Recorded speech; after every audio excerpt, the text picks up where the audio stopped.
What's going on, ladies and gentlemen? I'm Derek McGee, pastor of Bible-Based Church. Thank you for being a part of the episode of Conversation with the Covenant Brothers. We're going to get started. Have you ever had a lot to talk about and didn't know which topic was more important? Tonight, that's our show. So sit back, relax, enjoy yourself, be a part of this conversation. But hold on, do me a favor. Once you share this with other people, invite them into the conversation. We look forward to it. Let's get started. We'll talk real soon.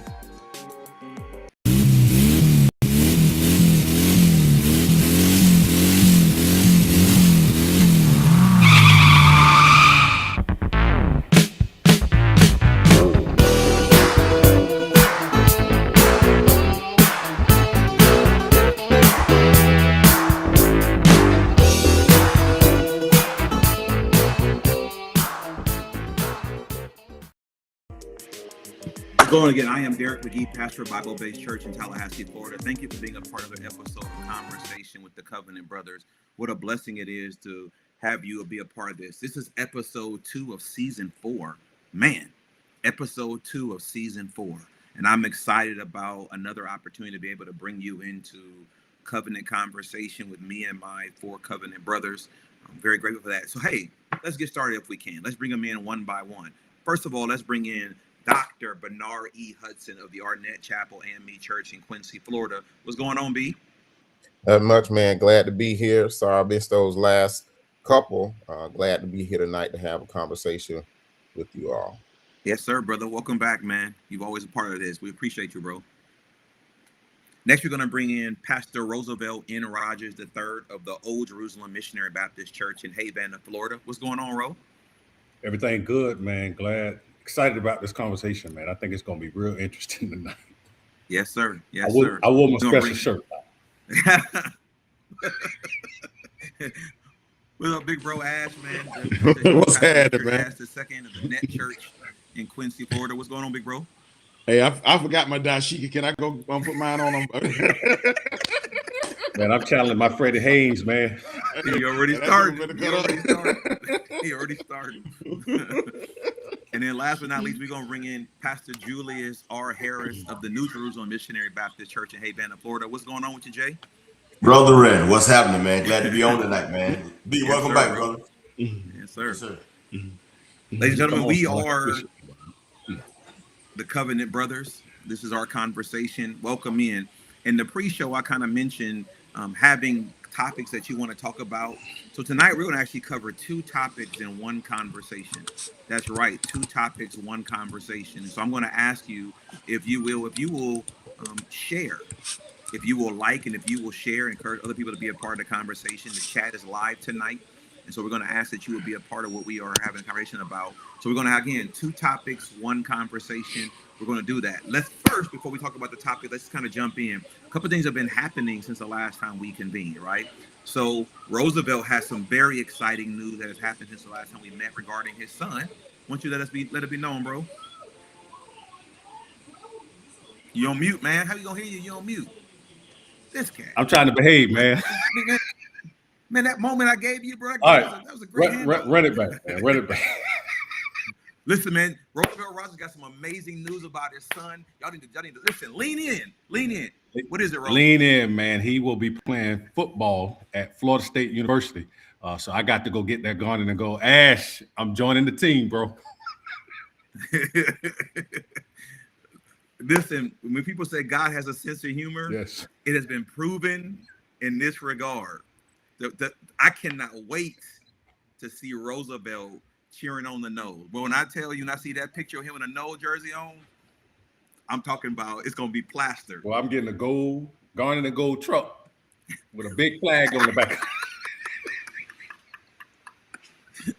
My man Trent, man, congratulations to Trent, man. That's amazing news, bro. That's exciting. Thank you, man. I appreciate it. That's really exciting, man. That's awesome, man. It's awesome to see our kids being able to pursue their dreams beyond high school, man. That's amazing. And then yesterday, man, my man Jay had a visitor, man. I love the picture you sent us, man, of you and the grandson, man, hanging out. Yeah, man, for sure, brother. Man, we hadn't seen him in a while, man, so it was just good, man, just to hang out with him. Shout out to Jace. Yeah, man. I mean, I'm excited, man, in this season of my life, bro. You know, grandparenting, man, it's a blessing. It's a blessing. Yeah, for those that don't know, man, Jay has now a granddaughter and a grandson. And so if you really want to see grandkids get spoiled, hang out with Julius Harris and Richard I see Harris. the grades, don't you? I'm embracing it, man. Hey, I love it, man. I love it, man. So Ash, man, you got some news, man. You winding down soon, man. Oh yeah. I'm getting closer and closer to the door.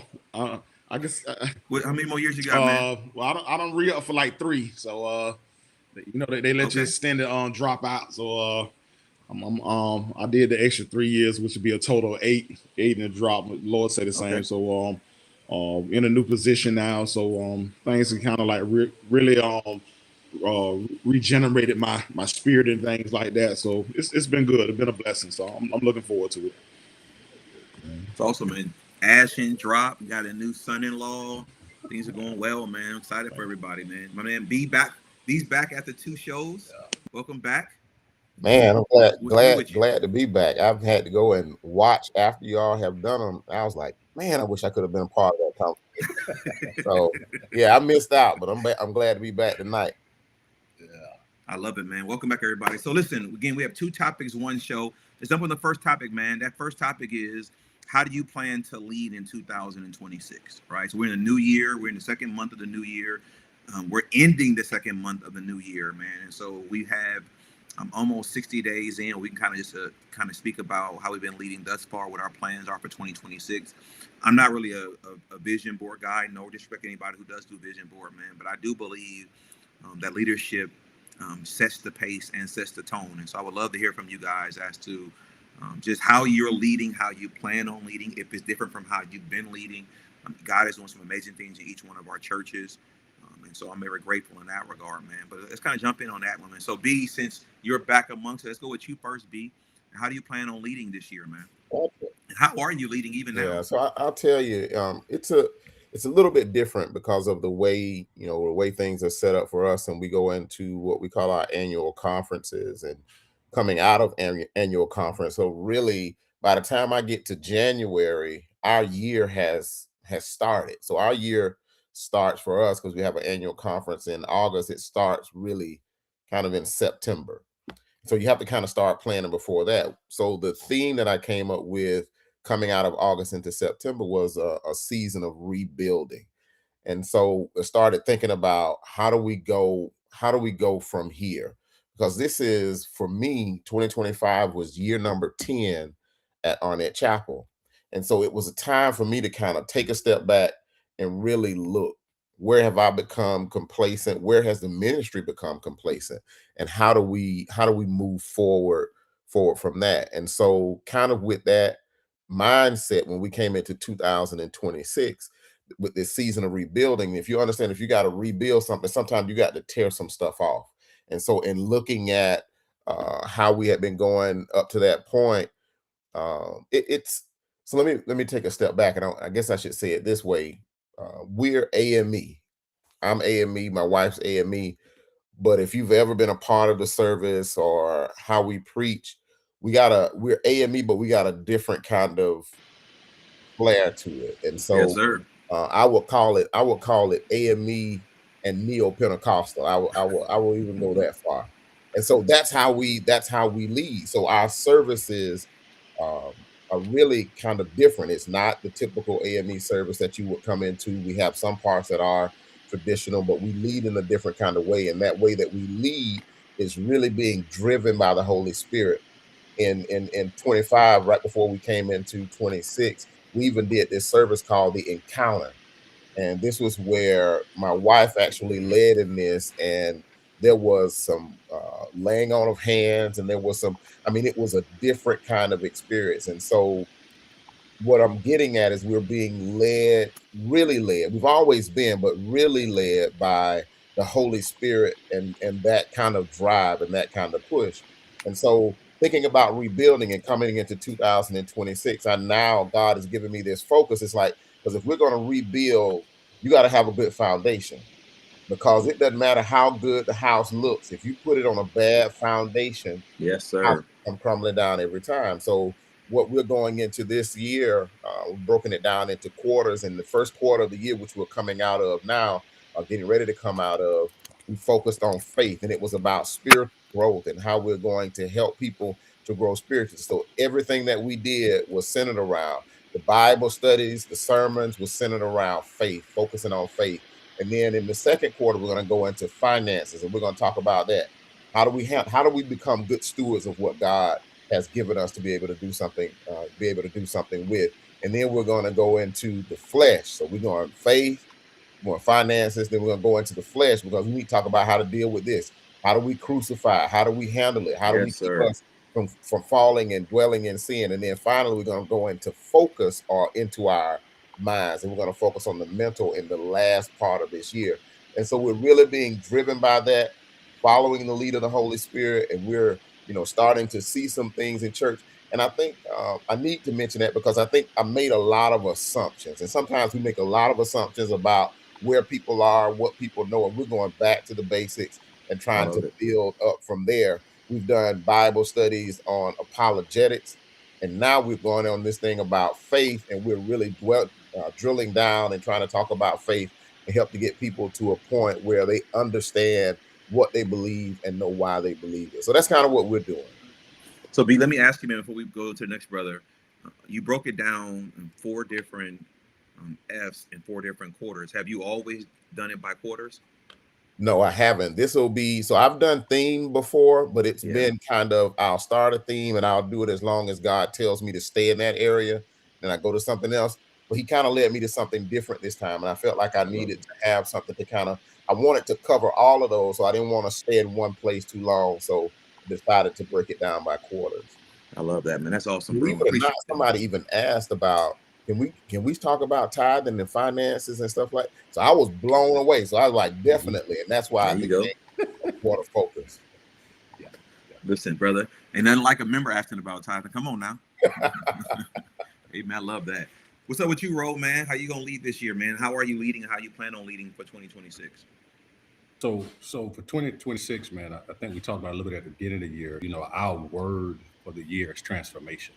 And so we're making sure ministries, everything they do, it has to be something that's going to change lives for the better. But more specific to leading, man, I kind of find myself leading from the middle so far this year, man. As I reflect on, this is my 16th year pastoring. And if people can't take their ministry mantles and really run with it without, me sitting on it, then it's causing me to evaluate, have we been preparing leaders? And so really, man, I'm giving leaders the charge to be creative. I think they know my heart by now. I think they believe, I believe that they understand, whether or not pastor is going to be in agreement with that. So a lot of them, man, are being very creative in the things they're doing. And what I'm finding is leading from the middle is empowering leaders to lead within the ministry. Because I think in the beginning of ministry, man, we're afraid. So my hands was on everything. I don't know if y'all was bad as me, man, but everything had to come across my desk. Yes, sir. Before it could go out, man. And to be honest, if I could be transparent and tell the truth, man, I think I paralyzed the ministry for years. Because I was getting frustrated, like, man, y'all got ideas, y'all can be creative. And then they started coming back, but like, Pastor, you said you wanted to see everything. And so now I'm in a season where I'm really trusting them to do the work. We just had a ministry fair today, man, and I had absolutely nothing to do with it. Literally all I did, man, was walked around. They came up with the idea. They did it. And so I think this is going to be a year that's going to challenge me to trust my leaders even more, that they're going to get things done that they say they're going to do. And then I'm also, and I know this is going to sound crazy for some, I think I'm not going to step in to save the ship in areas when people have said that they were going to do something. Because I think, people get so used to, if I don't do it, pastor going to jump in, first lady going to jump in. And so I'm kind of like, hey, y'all said y'all doing it. So if it don't come to fruition, if it don't, it don't materialize, then we got to go back and sit down and talk about that as leaders, as opposed to me saving the ship and still not getting things accomplished the way they need to go. So I think my focus this year, man, is leading from the middle. I love that, man. Thanks for sharing that. I'll share with you, man. Like, I can relate to the part about paralyzing the ministry. I was the same way, and probably still have some tendency that way now, man, where everything had to run across my desk. It's amazing when you pray the Lord to send you help, and then God sends you the help that you need, and the help can't help you because you've gotten so used to doing it by yourself, and you convince yourself. And I'll share this before I come to you, big bro, that for me, what was interesting is I never saw it modeled any other way, right? I never saw it modeled that, you know, you take off Sundays and do sabbaticals and things of that nature. So, man, I would take off, but I had to be back in the pulpit first Sunday. I got to be there. I got to be back in July for these things. I would rush back from visiting my parents at the time who lived in Lawrenceville and come back, man, because people got to see me.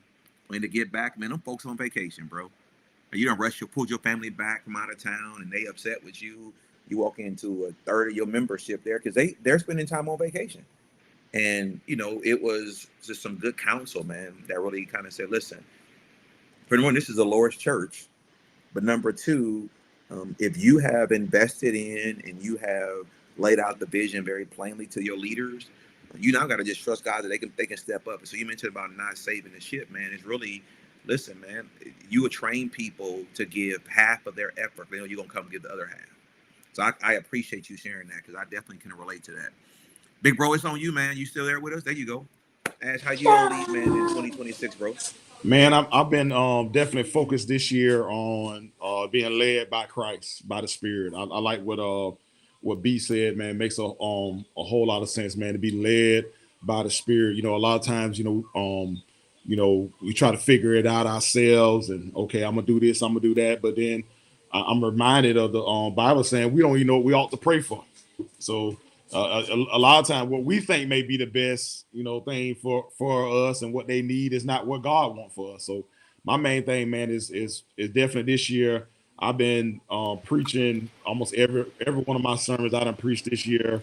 It's just been pretty much talking about Jesus Christ in the fullest. You see what I'm saying? Without any compromise, flat-footed, and just, you know, giving the word of God. So my thing is, man, making sure me first, starting with first partaker, is being led by the Spirit. So that's been cutting away some things that have been distractions and things that, you know, have been clinging on to our lives through the, you know, day-to-day process of, you know, of doing so I can hear clearly what the Lord, first of all, is saying to me. Because, you know, how can I say something to them and I'm not listening? You feel what I'm saying? So I think leadership now is starting with me, and I've been the same way with you guys were, where, you know, my hand had to be in everything. I remember if I was the head of like every ministry, you know what I'm saying? Yep. And don't get me wrong, I understand the oversight you have to take as pastor, but thank God for some kind of wisdom to, you know, to let people do, you know, certain things. And like Rose said, you know, after a certain period of time, you ought to know me by now. You know what I'm saying? I can remember playing when I first started, man, and bless their heart, man. They brought a program to me, man, and the program had words spelled wrong, and I'm just being serious. I'm just being honest, and it looked it looked like it didn't represent who I was and who we wanted to be as a church, and the lady got offended. I didn't do it in front, but I just said, hey, take that to the office and have one of the ladies in the office, you know, pre-read it and do it. Why I got to do all that? Because it's spelled wrong. I mean,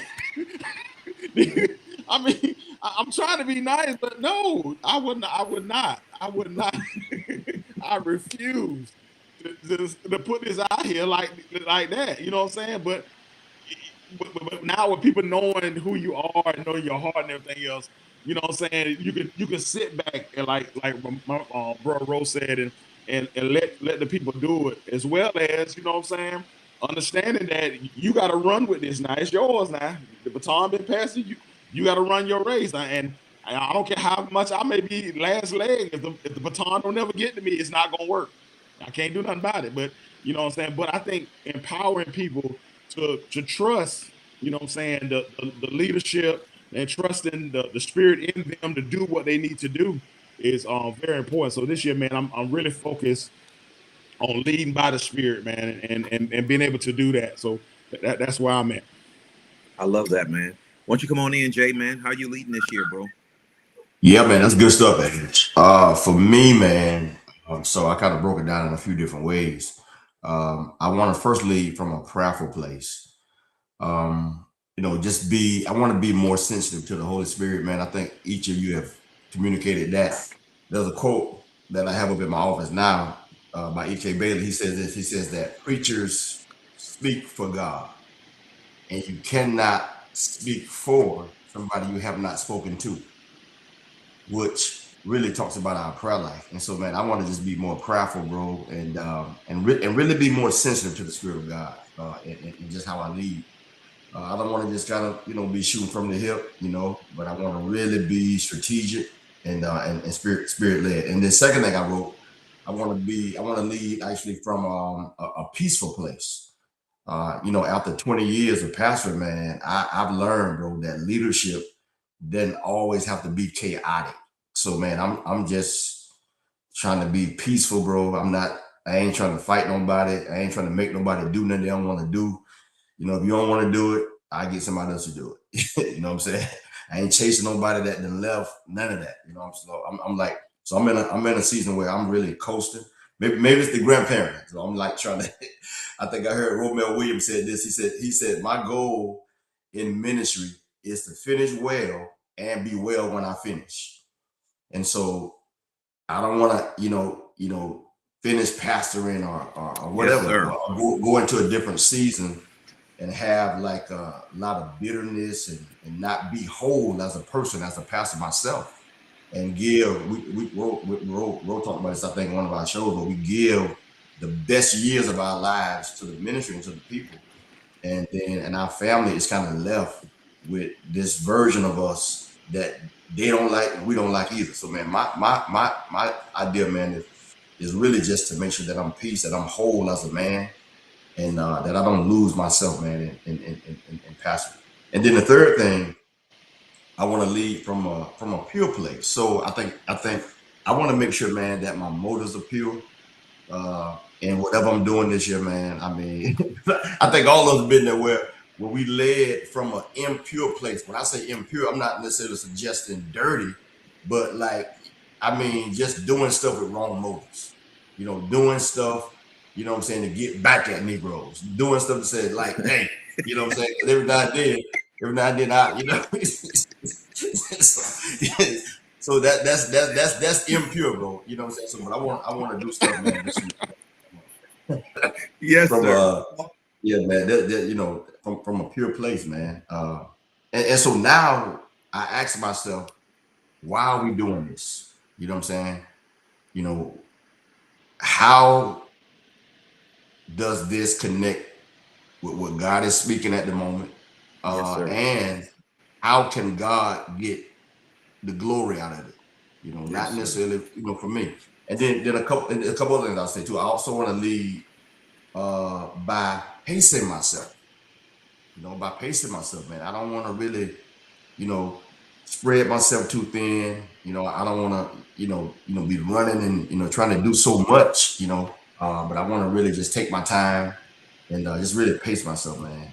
So I'm thinking about that. And also, then last, I want to lead knowing when to pivot. So, yes, sir. Knowing when, hey, something ain't working, we ain't got to do it no more. Just because it's on the calendar don't necessarily mean we got to just keep doing it. So sometimes there is a cause for us to pivot, and just do something totally different, do something else. So, and it's so typical for us, I think, in the Baptist church, is to make moments monuments.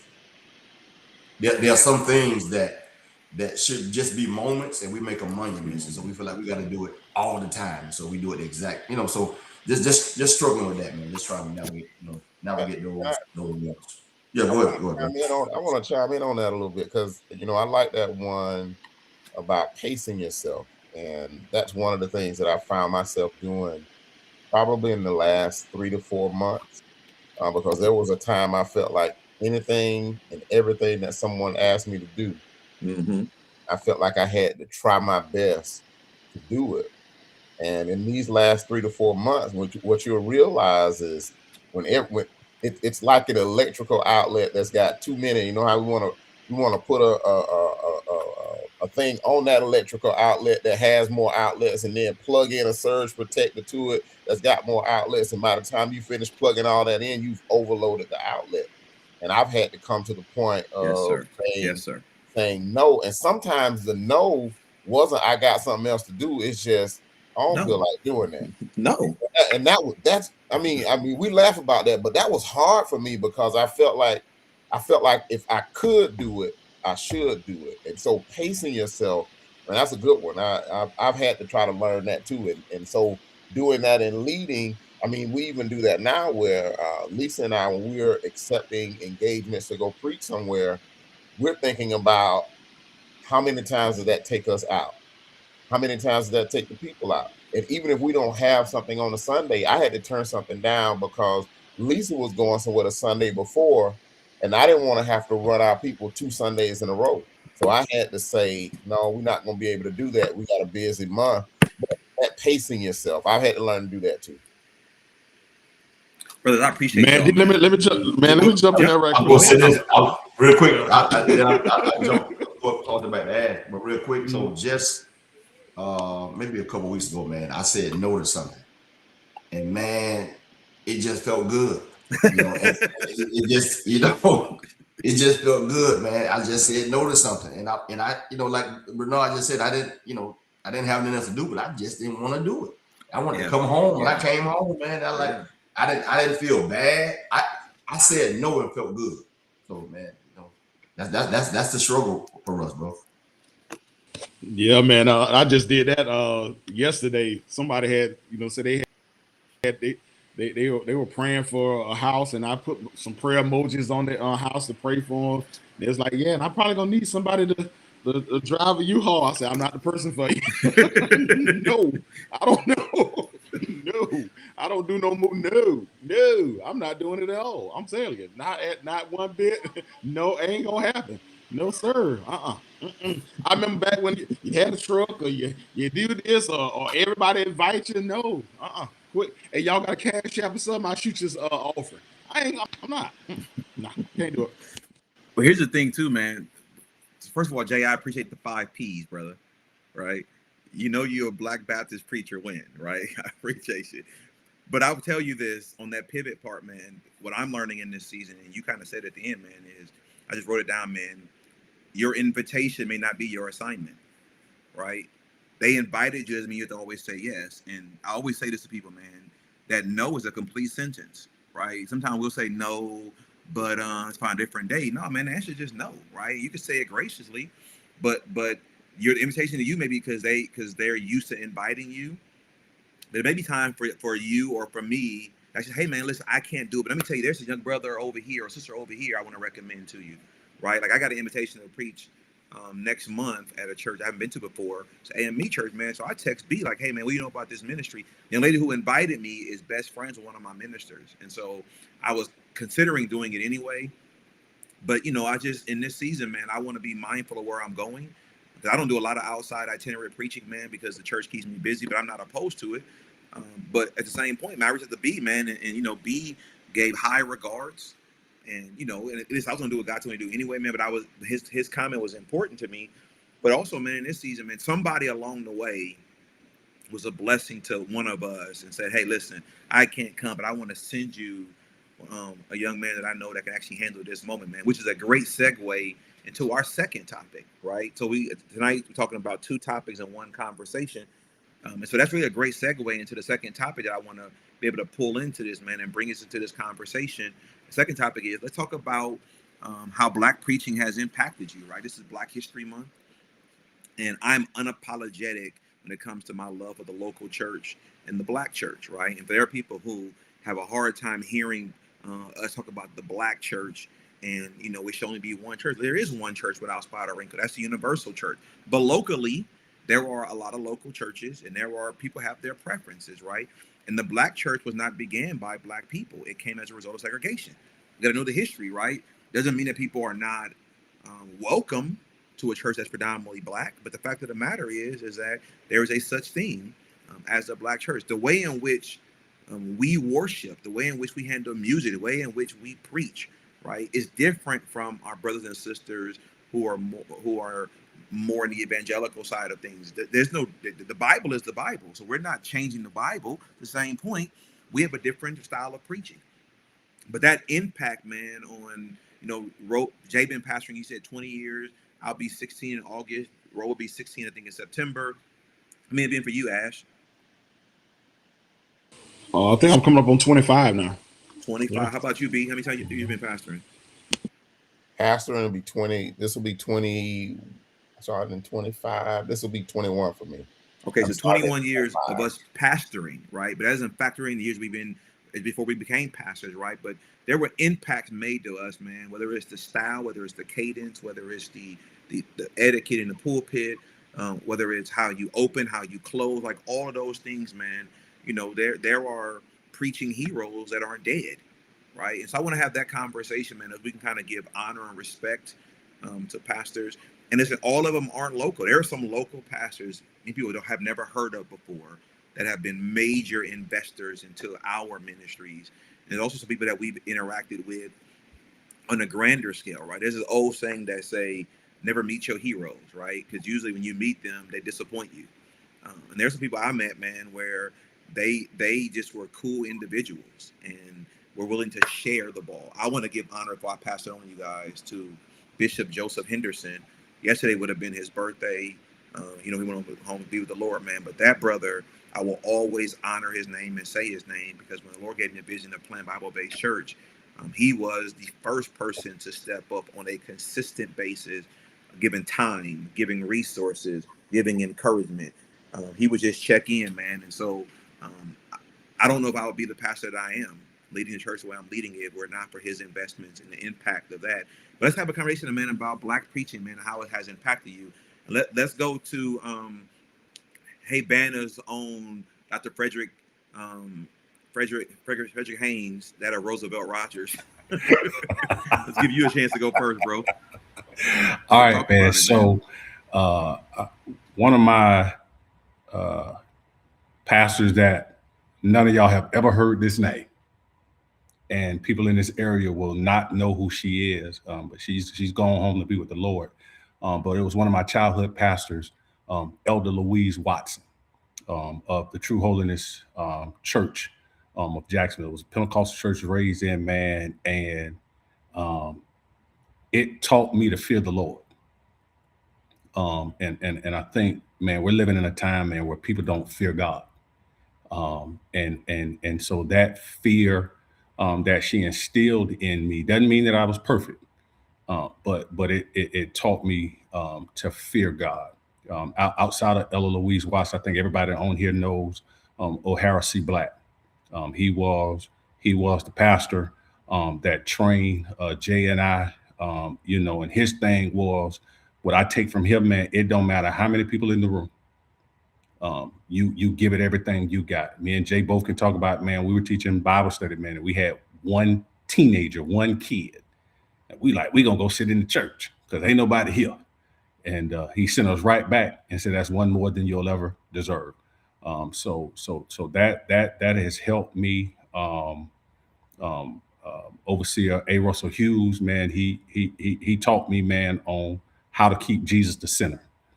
So if you come in my office, man, I have a plumb line that he gave me, man, a few years back at one of my pastor's appreciations, man. And if you know anything about a plumb line, man, it always finds the center. And so I look at that every day I go in my office, man, because our preaching should always be centered on Christ. But as far as the Black preacher, man, just as a whole, man, there is nothing on this earth that I think can compare. As you said, Derek, the cadence, the styles, call and response, the fieriness of it. I think Jay, I'm gonna give you a shout, Jay. Jay helped me with preaching, man. I'll never forget. I got invited to do the ecumenical service at Bethel AME in Tallahassee a few years back, man, and I was nervous, man. I was scared. I'm a little country boy about to go into a room of PhDs, required masters, educated preachers. And man, I called Jay tripping, and Jay said, man, they called Roosevelt. And so I think at the end of the day, man, never lose sight of who we are. Yes, sir. As the preacher. And so, as you said, Derek, I'm unapologetically Black. I'm gonna preach. I'm gonna say what I'm gonna say. And I think we got to make sure that we get our people to understand, man, it's something about the call and response in worship service, man. It is nothing like it. And Lady Rogers can't stand it, but I'm gonna say it, and I'm gonna shift it from here, man. You got to holler at me, Doc, before you sit down. You got to pull your ear. You got to yank the imaginary cane as Julius. You know, as Bernard said, man, when you go to his church, man, it don't sound nothing. You know, that's not an insult to the AME church by no means. But it's the transparency of we all have our own flavor, and never be ashamed to be a Black preacher. So I think the Black preacher has impacted my life, man. Charles Gooden, Goodman out of Augusta. Yeah. Charlie Dates out of Chicago. Yeah. Marcus, Marcus out of Houston. Ralph West, Terry Anderson. I can go on and go. Name them, sir. Name them, sir. Yes, sir. Yes, sir. That's my list, brother. Doc. So, man, I'm gonna listen to him, man. And so, Delwyn Williams out of Panama City, man. To go on, man. And all of y'all, man. I think that's the one thing we talk about, man. And I'll end it on that, man. We all have our own unique styles, but we all bring something to the table. So there's nothing like Black preaching. Yes, sir. So, Ro, before I pass it on to the next brother, man, I got to ask you. Okay. Because each of us have a different style of preaching, right? Mm-hmm. We all believe that you give substance before celebration, right? So we all agree upon that. So we ain't gonna go right into no hoop, right? We gonna build it up, and we gonna make sure that the text has been properly handled. I have to quote Dr. E. Dewey Smith, man. E. Dewey said, man, good meat makes his own gravy, right? Like he talks about that, man. Like don't hoop the people if you ain't gave them nothing first. They gotta be able to give some substance first, right? When that hoop is over, they gotta live with that substance. And so, you gonna give it to them. You hooper, but have you always been that? No. I think it evolved. I think, you said it best, Derek, man. In our first year, man, we everybody. Yeah, come on now. we everybody, man. But you gotta find your groove. Yes, sir. And there it is. Once I found my groove, I'm not a prolific hooper. If you ask me, man, I think I'm an exalter. But I can tune it when I feel it. Yes, sir. But I mean, that's not my go-to. If I could tell the truth, man, I really enjoy teaching more than what is perceived as my hoop. You know what I'm saying? And so I just think, man, Pastor Black taught us like this, man. Our hoop is really our praise of the text. That's our celebration. I like that. It ain't even about the people, Doc, when we get to that point. Man, that's us celebrating the text. And so that's why a lot of people may not get it. But man, that's us celebrating, man, that the sermon has climaxed to such a level. Yes, sir. That really, man, that's my outlet of praise, but still trying to make sure I'm saying something in it. Yeah. So I'll leave it on that. I hope that makes sense. It makes a lot of sense. I'm gonna say this about you before I go. So I love it when Ro is getting there and he say, I dare one somebody. Somebody. Yes, sir. When that country come out, that one somebody, I'm like, here we go. Yes, sir. Yes, sir. And Jay do that little that. He go pull the chain, Doc. Come on now. So Jay, once you jump on in, man, pull your chain, brother. How has Black preaching impacted you, man? Oh man, that's good stuff, bro. Well, you brought back some memories, man. We spent a lot of time, and Derek, I appreciate this conversation, man. We spent a lot of time in Pastor Black office, man.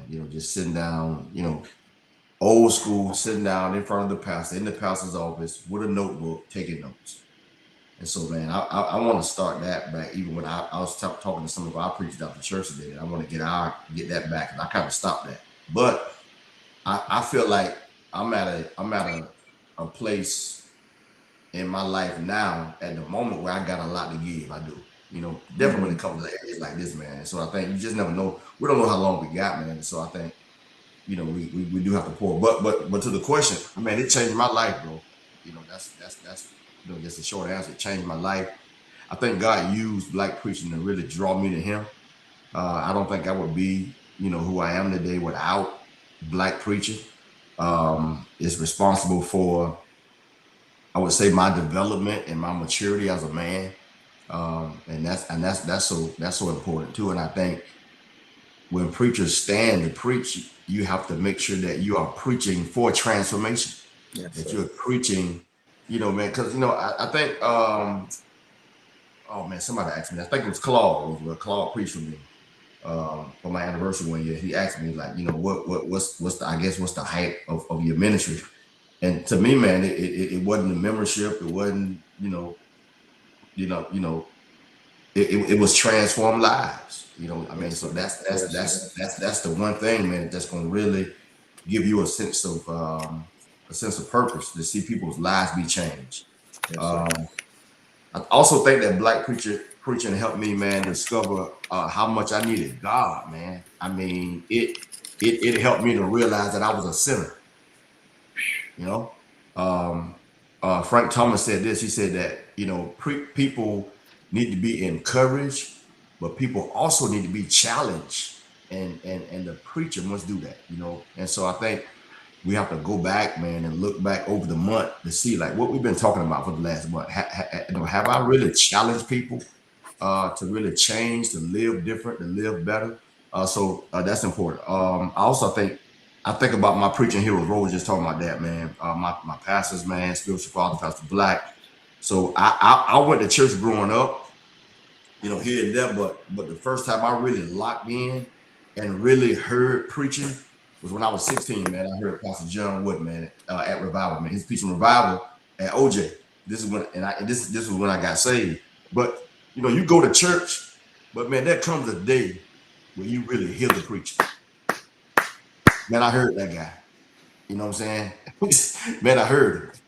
And so that's when I got saved. And just through the years, hearing guys like Pastor Leland, man. Pastor Leland has been just a tremendous help, through his preaching and his leadership ability. And he so Leland, man, saw something in me that I didn't quite see in myself. Putting me in rooms and all of that. Pastor Black, of course, man, just really teaching us the importance of really preaching that text, man. And my cousin Terrell Jackson, Pastor Maxwell, my predecessor, Pastor Devin Williams. And man, I mean, when I think about all those guys, man, I got a little something from all of them. And y'all as well, man. So black preaching also, and I'll end here, but it also, Bernard, I think you'll appreciate this. It brought out the student and the scholar in me. Yes, sir. So when we think about theologians, we picture dead white men, and I went through this season where I was only quoting dead white men. Sometimes I still do. Walter Brueggemann said, it sounds good, deep. You know what I'm saying? So, but I went to a conference at one of EDU's conferences, man, and I took Teresa Fry Brown class, and she said that everybody that talks about God is a theologian.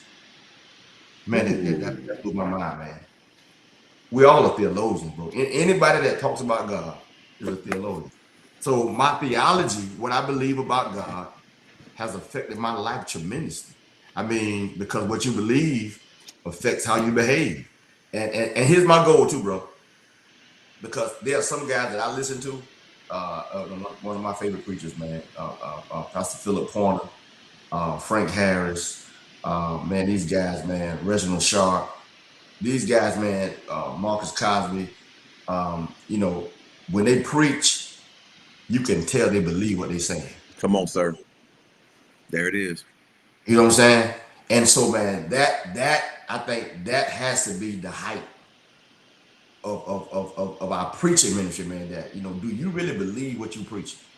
And people can tell it by how we preaching it, by how we present it. And so, So again, I'm a student of preachers. So I want to be able to just do my very best, man. So, but again, I want to just make sure that when I sit down, like, or when I'm up, I want somebody to be like, man, he believed that. Yes, sir.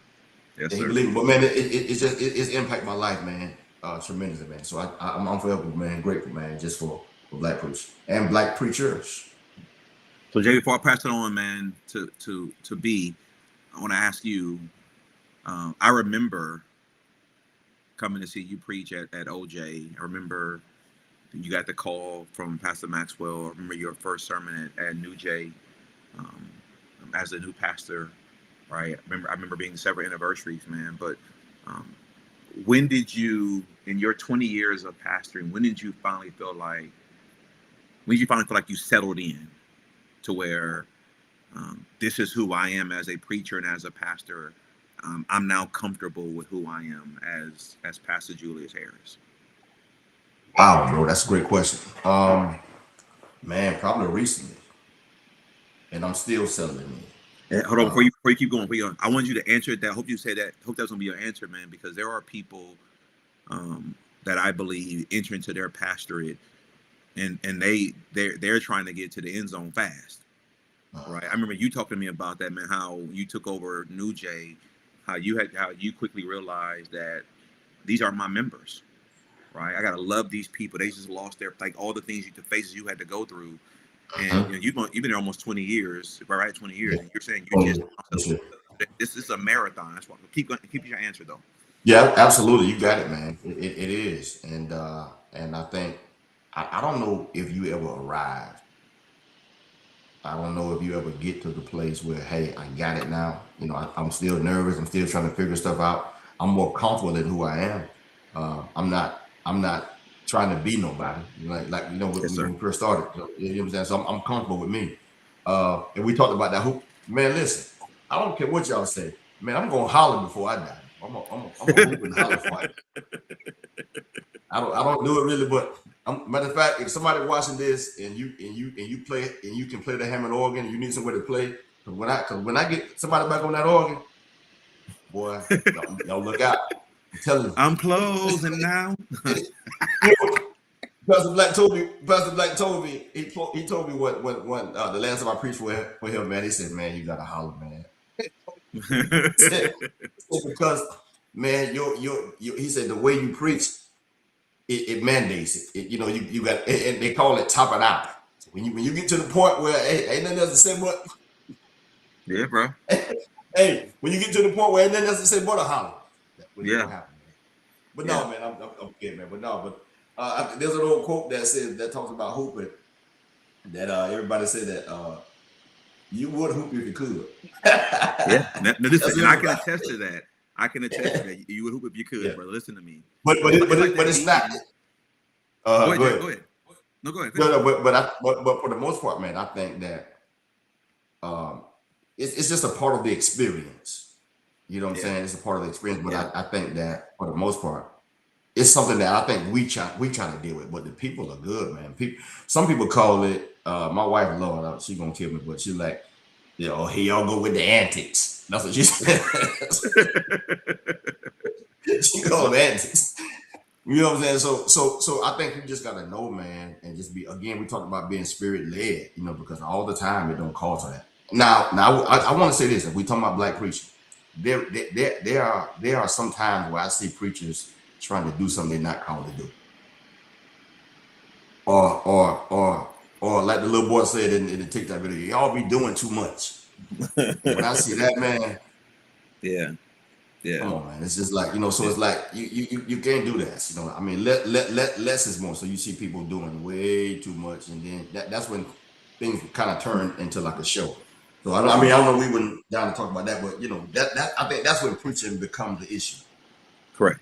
And listen, I'm coming to you next, B, but I think you make a good point, Jay. It's when people are doing too much, they're trying to overcompensate for a failure, right? Like, wow. if you study in that text and you spend time in that text, I told to my church today at a certain point before I got up to preach, and the Lord, the Spirit moved. I said, listen, some of y'all come to church to get ready.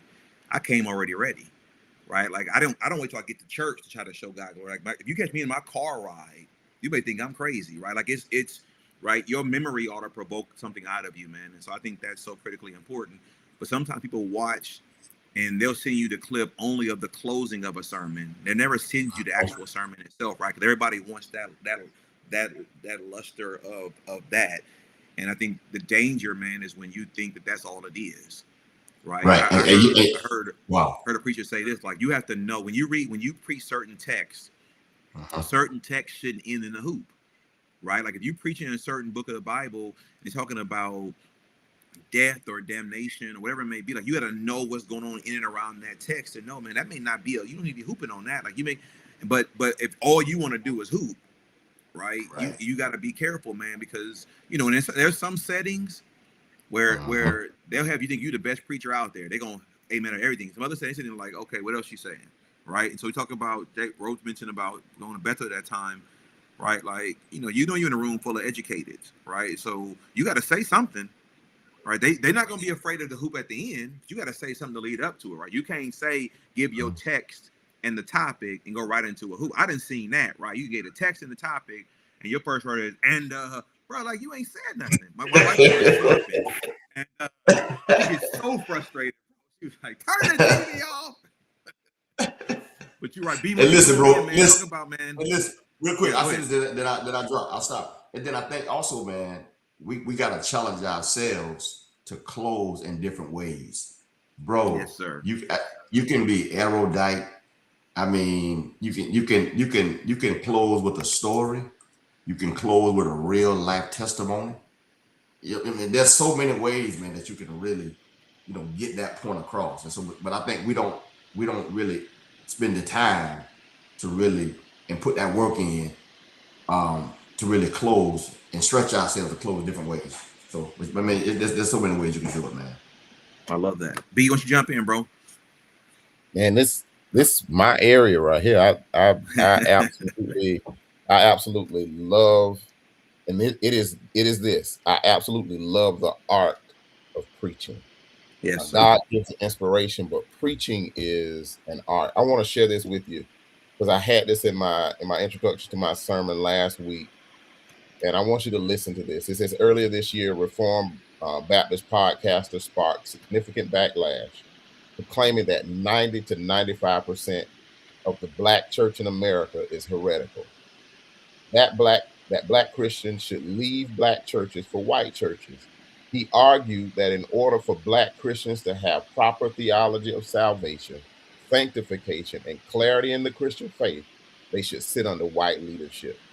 Going on to say that Black pastors aren't educated or qualified to lead people to salvation in the same way as their white counterparts.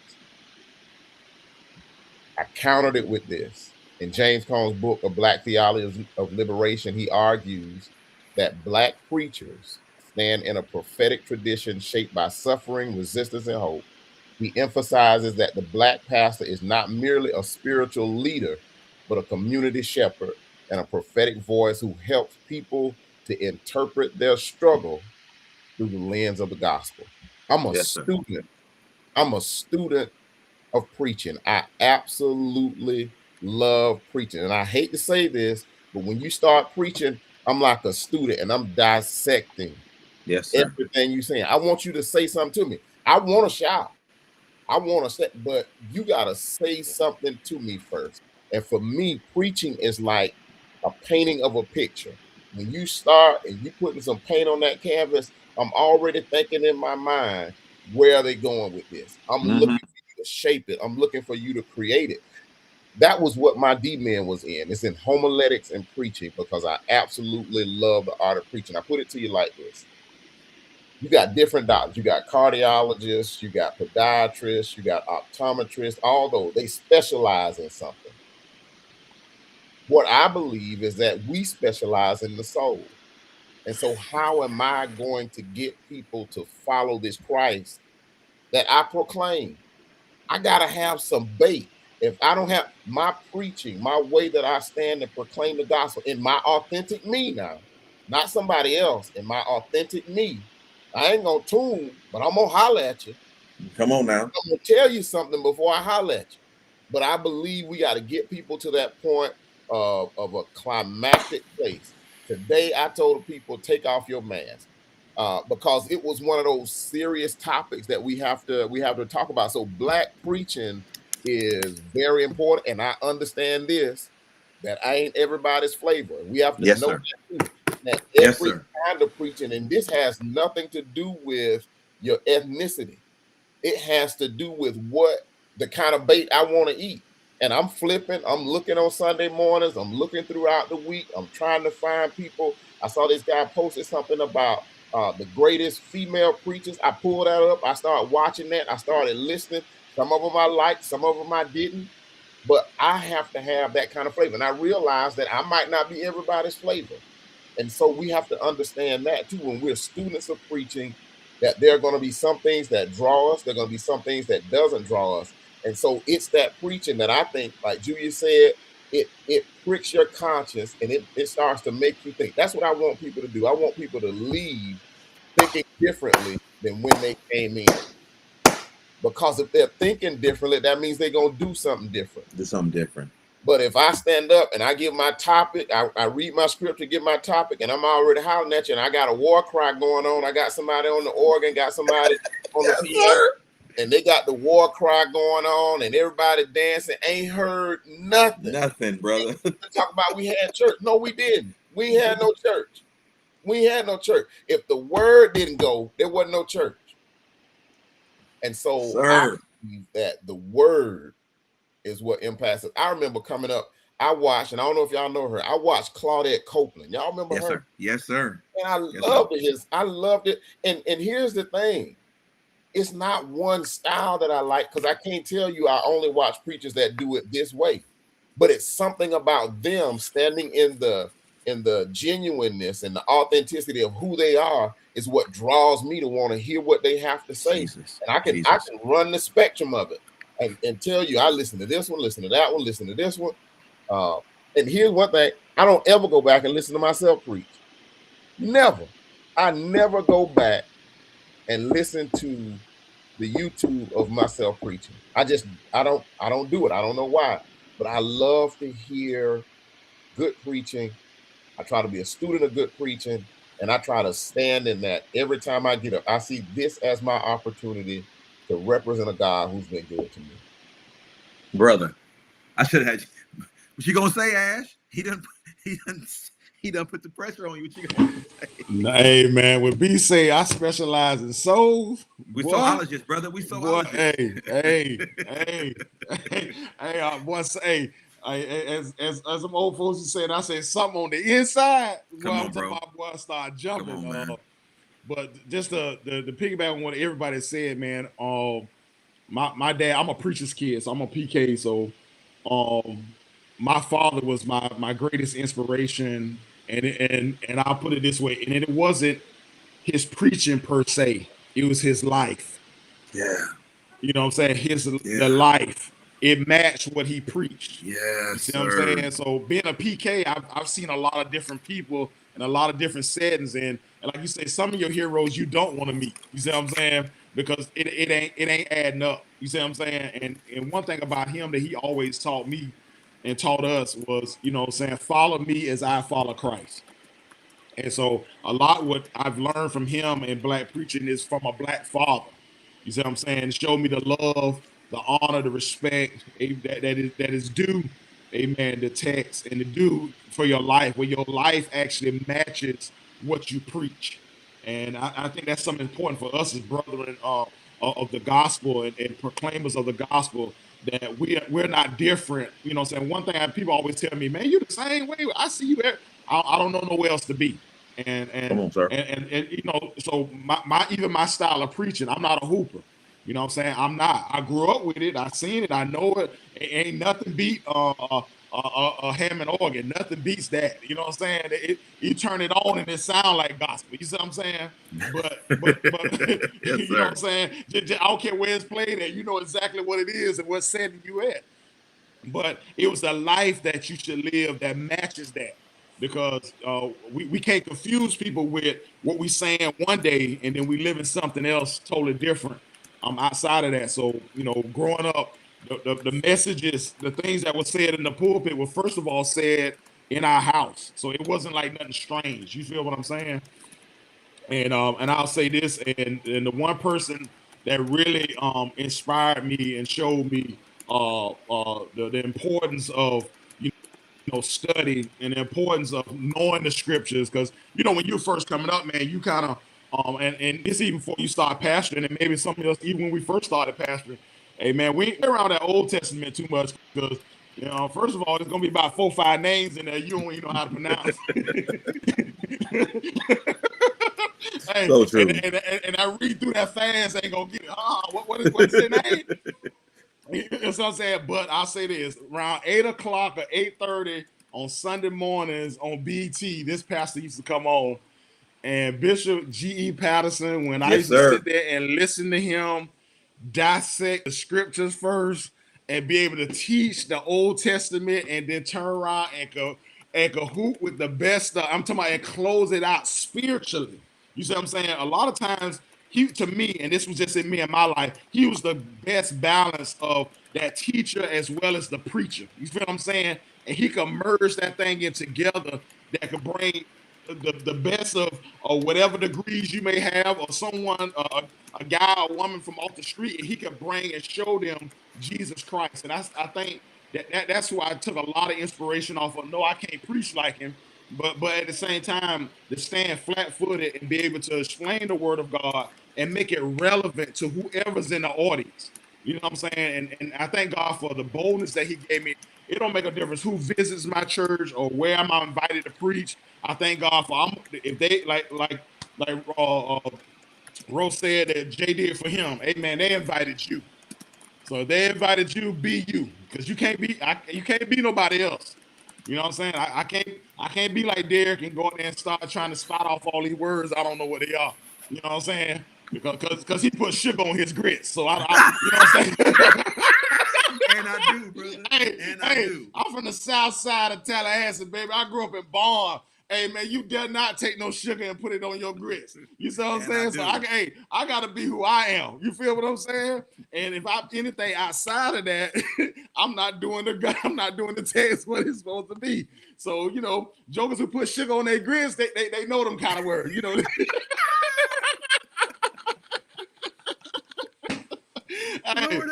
Hey, and when you can get to that point, and that's what I love about black preaching, and like B said, man, we all have come to a maturity level that, hey, hold on, bro, you ain't gonna just sit here and hoop over me and ain't saying nothing. Come on, you know what I'm saying? And genuinely, if you're led by the Spirit, when it's time, if you can close it out and you got that way, the Lord will take you that way, and you'll get it. Like you say, you saying 2-3 words, and all of a sudden, man, come on, man. I ain't got no time for that. You know what I'm saying? Hey, Jay, I'm a granddad now. I gotta go to sleep by 9 o'clock. I ain't got time for that food, man. I ain't got no time for that. And that's what you try to tell the young guys, bro. Don't worry about all that. Flat-footed, stand here and preach the word. If the Spirit takes you that way, go with it. Yes, you know what I'm saying? Other than that, if that ain't what you got to do, and it's bad when you can sit there and count down. Okay, 1, 2, here we go. You know, so come on, man. If I'm doing that, it ain't what it's supposed to be. You see what I'm saying? So that was the main thing with me, man, is being led by the Spirit, making sure my life, first of all, matches what I'm talking about. Like you said, if it matches, then people can see the genuineness and feel the genuineness, and that's why I'm glad B you read that post about the podcast, whatever. How in the world you look? How dare anybody sit there and say we ain't gonna learn only from y'all? What? Hold on, y'all been stealing and coming, looking at what we've been doing forever. It was the so-called uneducated black preacher that y'all want to preach like, huh? That had the young lady who had to read for him because he couldn't read, but had more power, more anointing in his word than you done had in all them years of school you done got. All them degrees you got, and you still can't break the Bible down like that old black preacher who couldn't read. And have somebody read follow. See, I grew up where they still had the lady read for the preacher. That's what I came up on. I remember that. So I don't despise where I come from, and dare not tell anybody can tell us what we ain't got. Hold on, we the walking example of the word of God. What you talking about? And all the stuff been done to us, and we still don't treat y'all the way y'all treated us? And you got to be crazy, man. Yes, You sir. got to be crazy. How dare you tell us we don't know what we doing, and we ought to come learn from you? What we gonna learn from you? Come on, man. But yeah, I digress. But see, that's the kind of preacher I am. I tell jokers just how I feel. You know what I'm saying? Maybe that gets me in trouble, but you know what? Hey, I remember somebody said there was such thing called as good trouble. You know what I'm saying? Yeah. Yeah. And you got to get in sometimes. Being a preacher, sometimes you got to tell a joke, hey, it is what it is. Hey, Richard Ash is the local version of Terry Anderson. He gonna tell you exactly how he feels. That's Pastor Terry Anderson, man. Listen, he was preaching one time and baby started crying. He said, don't cry right now. I'm preaching. But here's the thing too, before we wrap, man, that I'm grateful for. For me, man, Black preaching for me, the impact has been, this is true for me, brother, when I'm hurting, when I am in need of encouragement, when I need some help, right? When I need some peace, when I'm timid, I need to walk into a room I've never been in before, man. Black preaching is where I go. I'm on YouTube listening to somebody. When I finish preaching on Sundays, my Sunday evenings, right, their services I'm going to listen to, bro. And I'm going to go find their information. I'm going to watch them. And like B mentioned about everybody their flavor, I'll get mad sometimes as a preacher. I want to hear ain't the one preaching. And I'll have to sit through somebody else, man. But like it is an appreciation that I have for who it is, man. I thank God for Pastor Willie Williams Sr., my childhood pastor, man, because he was a preacher who could sing and handle the text properly, right? I love to hear him close, but I can always tell you he gave you substance, right? I thank God for Pastor Roy L. Roberson, my pastor in Los Angeles when I was growing up, man. He was more of an educator, right? But he could preach, but he was going to dissect every word in that verse. And God knows I thank God for Pastor Stanley Lindsay Walker Sr., man, and how Pastor Walker could preach it all together, right? And so when I first started preaching, man, I was everybody. I was trying to be Jakes and Jamal and Eddie Long, everybody, bro. And my style is I'm definitely all about expository, man, but I'm way more of a teaching preacher. I should get mad. People say, man, you're a teaching preacher. I thought that was an insult. But here's the reality. The reality, man, is if I ever doubted the impact of Black preaching, COVID hit. And when COVID hit, right, you start seeing there is something about it. One of my greatest things to witness, and Jay and I saw this last year at the E.K. Bailey conference, man, is when a pastor is handling the text properly. As you mentioned, Ash, and the celebration comes out of that, the Spirit leads them that way. But when they finish prematurely and get ready to walk off, and that the basement of that stage is preachers telling you to go back because you ain't done yet. When you watching other preachers encourage the preacher, not be jealous of it, you're encouraging that because you blessing the house. It's amazing, right? It's amazing. Life is loud, right? Life is loud, and so while I commend those who are very calm in their way of reading the Bible and their way of preaching, kudos to you, right? I have no knock with that, man. But at the same point, brother, at the same point, I love to hear a Philip Pointer. I love to hear a Marcus Cosby in their clothes. I love to hear Terry Anderson walk you through the alphabet. Like I love to hear that, right? I love hearing Ralph West. He only gonna hoop. He only gonna hoop for the most part when you're on the itinerary preaching. He ain't gonna really hoop at his own church. But I love to listen to those guys. Ralph West taught me just by monitoring how you can preach a full sermon and handle the text properly within a defined time frame of 15 minutes or less, right? Like he's so very disciplined and structured, right?